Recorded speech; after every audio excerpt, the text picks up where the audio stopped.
മോനെ വളർത്തുമ്പോ മര്യാദക്ക് വളർത്തിക്കോണം. ഇത് മോണില്ല, എന്റെ മോളെ കാര്യമല്ല, തന്റെ മോന്റെ കാര്യം. പഴം വിഴുങ്ങി എന്തുകൂടെ കേൾക്കുന്നത്? സത്യമായിട്ട് ഞാൻ ഒന്നും ചെയ്തില്ല അച്ഛാ. താണ്ടെ പഴം പോലും തൊലിക്കറിയാതെ ചെറുക്കനെ പറ്റി വേണ്ടാനും പറയുന്നു. യവനല്ല എന്താ അച്ഛൻ, ഏതാ ഈ സ്ത്രീയും പുരുഷനും? നിനക്കറിയത്തില്ലടാ അവളെ. ചേട്ടന്റെ മോളെ നല്ല രസമുണ്ട്. പിന്നെ നീ വിളിക്കുന്ന പേരെന്തായിരുന്നു?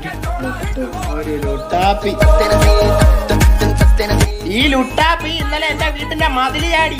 രാത്രി പുറത്തിറങ്ങി പെടുക്കാൻ മടി കാരണം കട്ടിലിൽ പെടുക്കുന്നവനാണ് ഇവൻ. ഇന്നലെ കൂടെ നിന്റെ അണ്ടർവെയർ ഞാനാ കഴിവിയത്. അതെ, ഇവൻ പിന്നെ ഇടാത്തോണ്ട് കുഴപ്പമില്ല. അതെ, ഇത് ഇവിടെ വെച്ച് നിർത്തിക്കോ. അതെ, ഇവര് അമ്മ ഇഷ്ടത്തിലാണെങ്കിൽ ഞാൻ ഇത് നടത്തി കൊടുക്കും. മോനെ, ഇത് നടത്തി കൊടുത്തിട്ട് നിന്റെ അമ്മാച്ചൻ ചെലവിന് കൊടുക്കൂടാ.